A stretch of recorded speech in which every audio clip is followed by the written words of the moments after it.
también tremendamente realista de los acontecimientos, o incluso Senderos de Gloria, que es un poco el ejemplo más que está basado en hechos reales, aunque está basado en una novela. Esa novela sí mismo se fundamentaba en las experiencias de un excombatiente americano en la Primera Guerra Mundial. Yo creo que... Estaba yo pensando ahora, y casi es una pregunta que dirijo a Eduardo Torres Dulce, dada su condición de fiscal. En Europa no se entiende... ¿Quieres que acuse? No, al contrario. Más bien te invoco como abogado defensor. No, digo, en Europa se entiende fatal, no se entiende, vamos, eso de que en América tener armas sea algo que está al alcance de cualquier persona, ¿no? Y yo creo que el western lo explica, que realmente la historia sagrada de los Estados Unidos es el western. Entonces, negar a los americanos la posibilidad de tener armas sería como si en la Edad Media, en la época de las guerras entre moros y cristianos, hubieran prohibido llevar lanza o espada a los moros o a los cristianos, ¿no? Sí, yo recomendaría a este respecto que la gente que pueda vea una magnífica serie de televisión dirigida por el Tom Hooper, el director del Discurso del Rey, que hemos visto ahora, director de una película de fútbol que recomiendo también, se llama Damned United, ¿no? Que se llama John Adams, sobre el segundo presidente de los Estados Unidos, porque explica muy bien lo que es el nacimiento de la nación de Estados Unidos, los derechos individuales, todas las libertades, y dentro de eso es el derecho a la defensa, a hacer lo que te convenga dentro de los planes de la República, y tiene que ver mucho con el derecho de las armas, que es algo que no se entiende fácilmente por parte de un europeo concretamente, y con esa idea un poco también de nación de frontera, de nación en marcha, que hasta que se cierra la frontera, que es el hombre que mató a Liberty Balance con las guerras indias, pero a partir de ese momento se abre otra frontera, que es el nacimiento de las ciudades, con la violencia que hay en el nacimiento de las ciudades. Hay una serie que nos gusta mucho que explica muy bien todo esto, que es The Wire, situada en Baltimore, ¿no? Y en Baltimore ahí se ve perfectamente la violencia intrínseca. Hace unas semanas hemos visto el episodio de la congresista Gifford, ¿no? En Arizona. Eso es all American, eso es muy americano, se mire por donde se mire. Y tiene que ver mucho con eso, con el nacimiento de una república basada en la individualidad, con todas las ventajas y los inconvenientes de la individualidad. Pero lo que yo no creo es que el hecho de que haya una especie de derecho a portar armas signifique que vaya a haber más delitos de sangre. Yo tampoco lo creo. No lo creo en absoluto, porque la hipocresía europea es muy manifiesta al respecto. ¿no? Totalmente. Pues sí, yo siempre, eso es, mi mujer cuando ve este programa me dirá, ya estás diciendo la tontería habitual. Yo insisto en que cuando asesinaron al presidente Kennedy, no recuerdo quién, que dijo, hay que empezar a prohibir la violencia en las películas y en la televisión. Por supuesto que la literatura, una conversación, una persona puede fabricar del monstruo que tenemos dentro una situación como Taxi Driver, por decirlo, por citar otra muestra cinematográfica, ¿no? Pero eso no significa que la expresión artística de la violencia engendre violencia. Al revés, lo que hace el cine o lo que hace la literatura con la violencia o con el terror es conjurarlo. Decía Chesterton, contra los pedagogos que querían prohibir los cuentos de hadas, que sería terrible para los niños que no leyeran esos terribles cuentos de hadas, porque son las únicas armas que tienen para conjurar el auténtico terror, que es el de estar vivo. Bueno, ahora los están prohibiendo, de hecho. La versión políticamente correcta en los Estados Unidos de los cuentos de hadas. Bueno, por ejemplo, ¿sabes cómo se llama? Pero en broma, ¿sabes cómo se llama Caperucita? No, Blancanieves y los 7 enanitos. ¿Cómo? Se llama Blancanieves y las 7 personas que no han alcanzado la talla de gigantes. Bueno, pero eso es porque tú estás pensando en 3 libros que editó Circe, de un tal Garner, me parece, divertidísimo, que era cuentos infantiles políticamente correctos, más cuentos infantiles. Hará como 15 años, hizo 15 años, maravillosos. Los voy a traer para recomendar un día al programa. Álvaro y a Yannick, ¿les puedo hacer una pregunta? Por favor. El libro que me ha gustado mucho, porque además mezcláis muy bien el contexto histórico con los datos de producción y luego vuestra opinión con respecto a las películas y, en fin, los encartes que hacéis de las películas que se han hecho. Es un libro que se lee muy bien y me parece que, además, muy ilustrativo, te permite de repente redescubrir, pensar en otras películas, etc. ¿Habéis pensado en las películas, por ejemplo, de Kurosawa, todas las películas que explican de alguna forma la historia del Japón, aunque sean muchas veces vía Shakespeare, lo digo Kurosawa, claro, que llevaba las gafas de sol porque admiraba tanto a John Ford, no por otra razón, ¿no? Hombre, es que realmente en los periodos históricos que hemos seleccionado, como tenemos que evidentemente la historia pues es inmensa, y entonces aunque hemos seleccionado 10, como significativos, pues podías hacer como varios libros más de distintas etapas de la historia universal. Pues la historia del Japón concretamente no la hemos tocado, aunque Kurosawa, la temática de los 7 samuráis y todas esas películas, pues realmente es la temática casi equiparable a un western. Pero, bueno, pues no se planteó, aunque... ¿Un segundo tomo, Álvaro? ¿Un segundo tomo? Hombre, sí, se podía... No, hay material ahí de sobra. O de 10 tomos. Sí, de 10 tomos. La verdad es que bueno, primero hay gente que nos ha dicho por qué no empezamos en Grecia en vez de en Roma. Luego también con algunos amigos míos de los países del este, pues me dicen, ¿y por qué no has incluido Estonia, Latvia, Letonia, los directores de aquí, las películas checas, las películas rusas? Alexander Nevsky y Iván el Terrible. Claro. Exacto. Potenkin también, Octubre, ¿no? Claro. Y luego incluso la historia un poco más moderna, Vietnam y todos los conflictos que han ido después de la Guerra Fría, ¿no? La hemos metido, por ejemplo. Pues hay que hacer un diccionario. Tenéis que hacer un diccionario. Ya tenéis plan, pero de por vida. Yo me lo he leído un par de veces, además, el libro vuestro, y es verdad, se lee muy bien. Es que es inabarcable. Pero el problema que tiene el cine histórico, yo que nunca me había metido en ello, es que si tú haces una película de cine, te haces un arqueólogo. Es decir, si tú ves, por ejemplo, una de las mejores películas que yo he visto en mi vida es Los 10 mandamientos de Cecil B. DeMille, la salida aquella con las pirámides, eso es impresionante, esa película. Es algo, y la investigación que tuvieron que hacer durante meses para que cómo iban vestidos, cómo eran las... Es asombroso. En lo poco que a mí me tocaba, cuando hice lo de Sangre de Mayo, reconstruir la Puerta del Sol, como era, con la fuente de la Mariblanca, la iglesia del Buen Suceso, etc. O la calle de Cuchilleros, con el arco de Cuchilleros. El problema no es hacer el decorado, que ya es tremendo, es ambientarlo, que no pueden estar limpias las casas porque no lo estaban, las calles sucias, los canalones llenos de mierda, como estaba todo aquello, la gente como tenía que llevar la vestimenta, los carros, los vendedores, ropavejeros.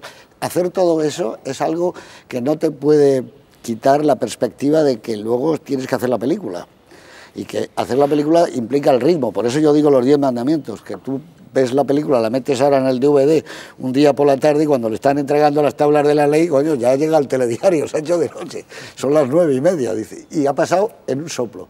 Bueno, pues eso tiene el cine histórico, que la fascinación que produce ver otra época, otros vestidos, otra gente, otra manera de hablar, porque claro, se supone que hablaban de otra manera, aunque luego hay que hacerlo de Follner, dice, yo no sé cómo hablaban los faraones, pero ¿y en qué idioma también? Conocí a un coronel del ejército. Es un problema también de la novela histórica.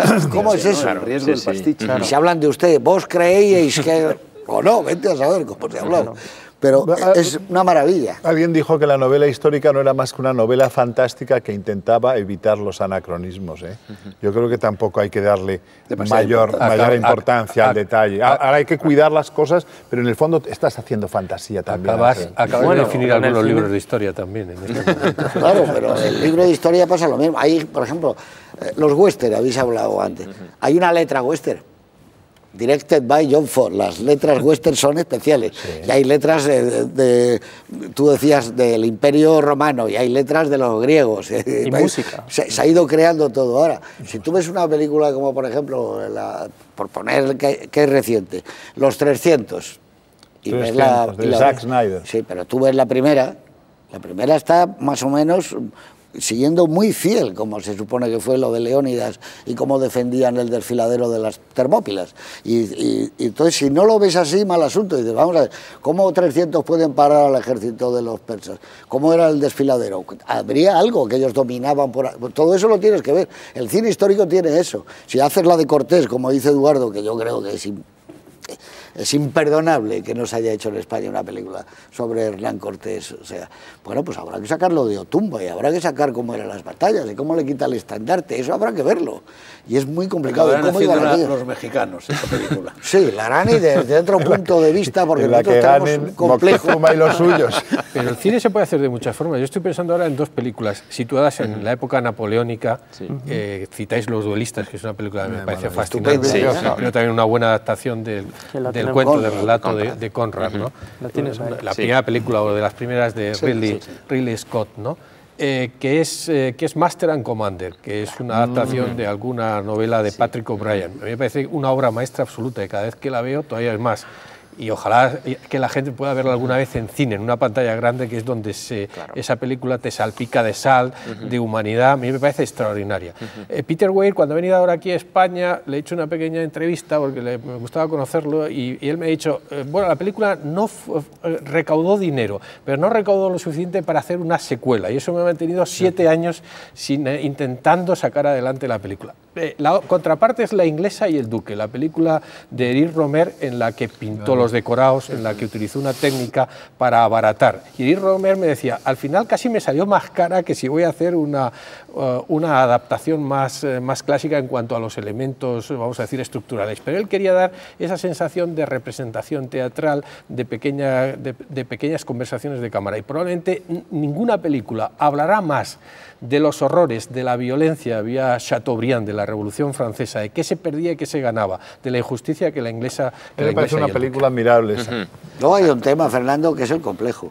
Tú no puedes hacer una película de Cortés, dice, como desde el punto de vista español, dice, hombre, no, si es que Cortés, fíjate lo que hizo, cuando entraba, aquellas racias que hacía Cortés. Y en cambio, tú has puesto el ejemplo de esa obra maestra, Master and Commander, que cuando al final se van a enfrentar en la pelea final, él suelta el speech y acaba diciendo textualmente, por último, este barco es Inglaterra, les dice a ellos.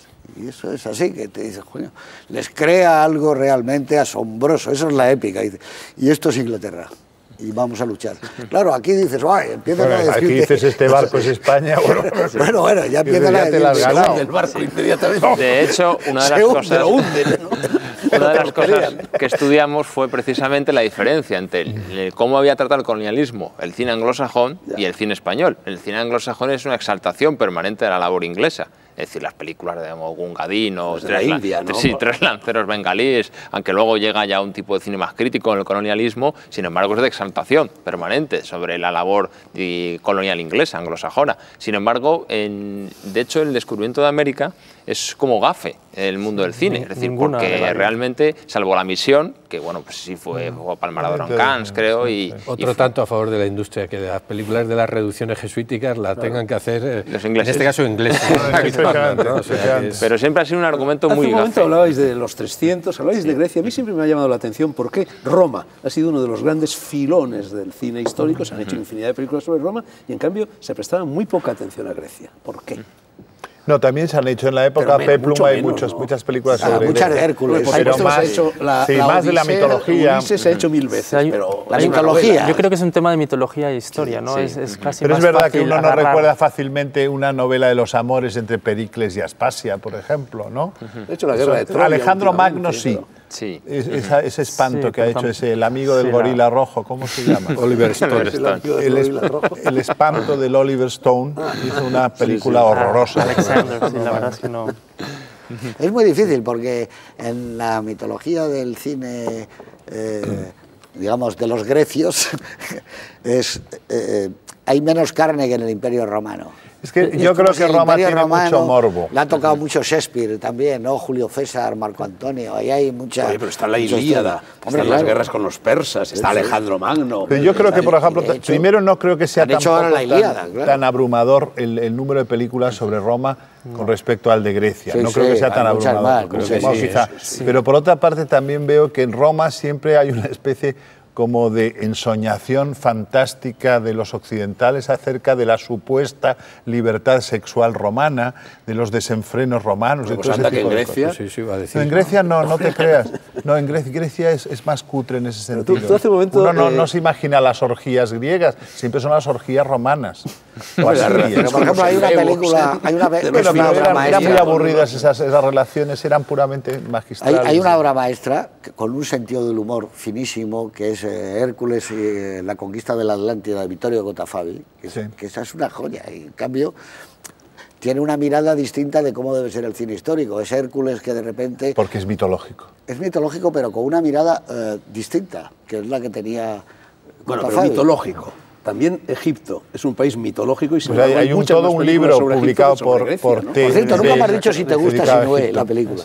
Bueno, no la veo desde hace mucho tiempo. Pues mira, está muy bien esa película. Y está bien la película. Está Víctor Mature, ¿no? Hace poco sí vi Tierra de Faraones de Howard Hawks. Esa es una película muy bonita. Y hay otra película preciosa que es la de Caballerovich. Faraón. Ese es fantástico. Faraón. Esa es la película más exacta desde el punto de vista de la reconstrucción histórica. Se debía parecer más. De masas, pero es un poco más densa. Le falta el toque de Hollywood que tiene. No, le falta ese toque, pero tiene muy bonita reconstrucción histórica. Pero luego es un poco aburrida. Sí. Bueno, pero en la de, tú acabas de citar ahora a Víctor Mature, que hace Horror. Le decimos Mature todavía. Sí, Víctor Mature. Si tú le ves, por ejemplo, en películas como El beso de la muerte, está excepcional. Es un actor magnífico. Sí, tiene una energía y un tópico sobre... Y en Pasión de los Fuertes. Pasión de los Fuertes. Él en cierta ocasión, no sé si es frase real o apócrifa, dijo que él era el peor actor de la historia. Sí, no, es que quiso entrar en un club de golf y era para elegidos, le dijeron, no admitimos actores, dijo, no, por eso vengo, que yo no tengo nada que ver, soy muy malo, mira lo que dicen de Oye, mí. José, igual que en el Hotel Ritz, claro, donde no podían entrar actores. Claro. Le pararon los pies a James lo de Víctor Mature, no, pero yo como coronel del ejército americano, pero no como actor. Efectivamente, sí, ¿no? Bueno, hablemos un poco de otro tipo de películas históricas que son las de la Guerra Civil Española, que también ha inspirado bastantes películas, ¿no? Sí. Casi todas las españolas, no son de la Guerra Civil, casi todas las películas. Hombre, ¿por quién doblan las campanas? Es una película. Eso es una afirmación o una ironía. Cualquier película histórica española habla de una guerra civil, eso es verdad, pero en fin. No, por ejemplo, la de Alain Resnais, La guerra terminada, ¿no? La guerra finí, ¿no? ¿Qué pensáis de aquella película?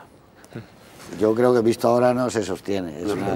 Es una película... Era un poco pelma, Alain Resnais. Tampoco ha tenido mucha suerte la guerra civil por los dos bandos. Tampoco diría yo que es un capítulo histórico del libro de nuestros amigos de Álvaro y Yannick. Es decir, nosotros lo excluimos porque nos centramos en otros papeles, en otros periodos, mejor dicho, pero bueno, sí hay bastante cine, incluso desde la transición hasta el día de hoy, pues prácticamente todos los años que hay una película sobre la guerra civil española. Una solo. Exacto. A lo mejor la ha hecho Saura. Es curioso. Creo que hay un libro. Sí, es posible.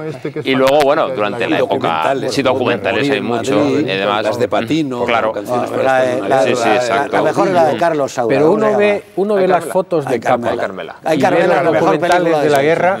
Porque la obra de teatro es magnífica, de Sanchís Sinisterra. Pero la película de Saura es lo mejor que se ha hecho, hay Carmela. Y de fuera yo creo que si el metraje suyo, que dura casi 3 horas, ¿Por quién dobla las campanas? Es una gran película. Lo que pasa es que luego se pegó un corte y la dejaron en 2 horas cuando se estrenó aquí el 77, pero vista en su metraje es una película magnífica y además poco maniquea, en el aspecto que ya la novela tampoco lo era. Hemingway, aunque estaba de parte, digamos, de la República, hablaba de gente de la República que se comportaba mal, ¿no? Era bastante objetiva la sí, es verdad.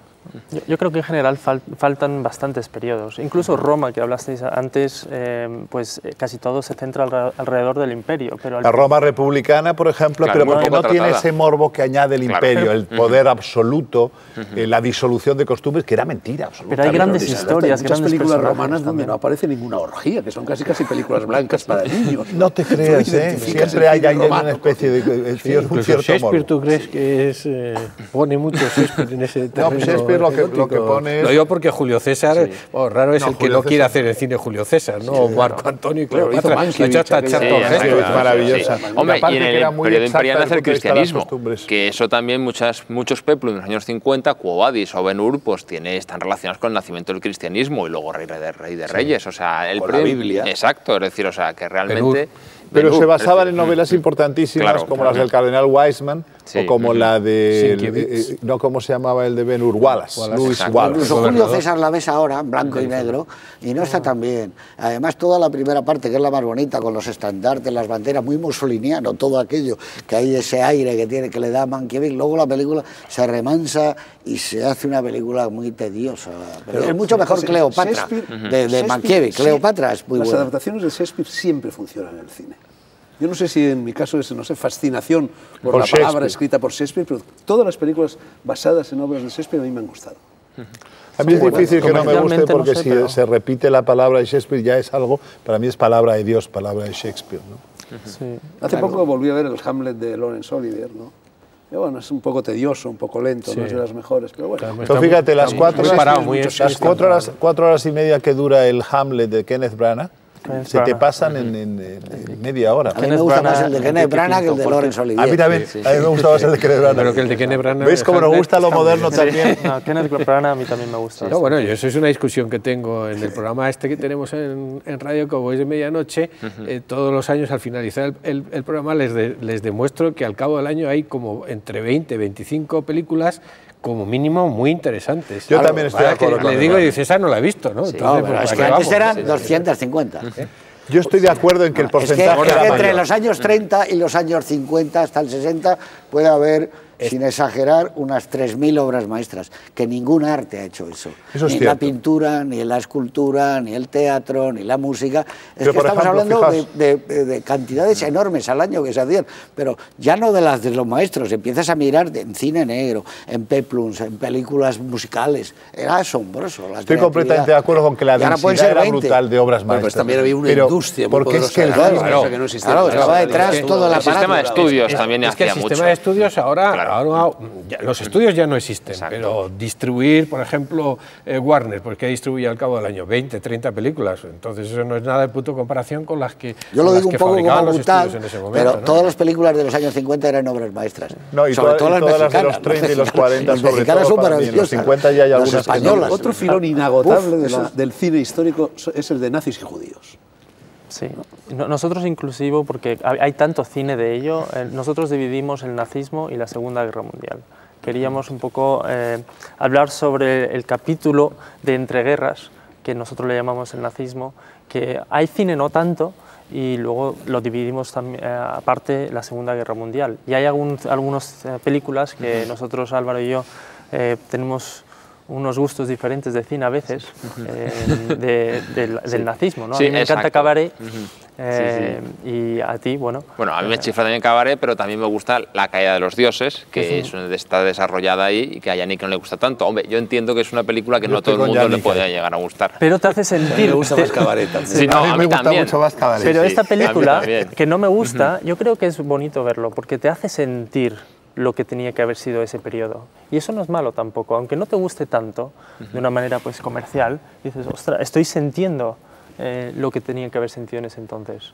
Bueno, y una parte no desdeñable del cine histórico es el cine de propaganda. ¿No? Películas encargadas Exacto, prácticamente sí, por sí. el Pentágono o por quien sea, pues para Exacto. exaltar los valores de la Claro. patria en momentos difíciles. Sí, sí. ¿no? Pero se han hecho buenas películas también de propaganda, ¿no? Sí. Hombre, de hecho hay una de las El principales... documento de la Leni es una obra maestra. El Leni Riefenstahl. Está técnicamente considerada como una gran maestra. No, las películas incluso del cine soviético, que hay algunas Exacto. espléndidas. La Mare y Pudovkin, por ejemplo, qué sé yo. Hay un también momento que va reflejan- Hitler en el coche en Nuremberg y la multitud, como si fuera de Cecilio de Mil, a los lados, y él va y la cámara está en el hombro de él. Pero tiene que ¿Cuál es ser el una... triunfo de la voluntad? Dice, Sí, sí, triunfo de la voluntad. dice, estaba allí metida alguien, un cameraman o ella, y están filmándole. ¿Cómo se llega a ese acuerdo con Hitler? Parece que Es muy Hitler se difícil para enamoró hacer de eso. Leni Riefenstahl, ¿sabéis? ¿no? Eso no se hizo con Franco. No tiene esa Bueno, película. Franco hizo una película, bueno, Sí, escribió una película. Escribió. Escribió una novela. Pero incluso Una que a novela mí que me luego gustaba adaptada. mucho como director José Luis Aderedia, del que fui amigo, no hizo esa película. Franco, ese hombre no es esto, no es lo de lo que hizo. Claro, lo que pasa que a Leni Riefenstahl le debieron dar todas las posibilidades, no ya el número de cámaras, sino decir, yo ese congreso Además de es del Nuremberg 35, lo quiero ¿eh? hacer. Se llevaban apenas año y Eso es medio una de de las que se cosas joder. más grandes que se han hecho en cine documental. Le dieron Mejor los que la medios- Olimpiada. Le dieron los medios y ya tenía talento. porque Mejor gente que la que le Olimpiada, dan el los triunfo de medios... la voluntad. Es estoy de mejor acuerdo, que la Olimpiada. Señores, tenemos que dar paso a la publicidad. Llega el descanso, hay bombón, helado y patatas fritas, hay refrescos en el ámbito, chicle americano. los anuncios y volvemos.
Seguimos en las Noches Blancas, 10 minutos, todavía no muchos, para hablar de la historia en el cine y del cine en la historia.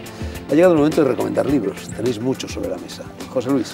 Pues yo tengo en la historia, Julio Camba, La ciudad automática.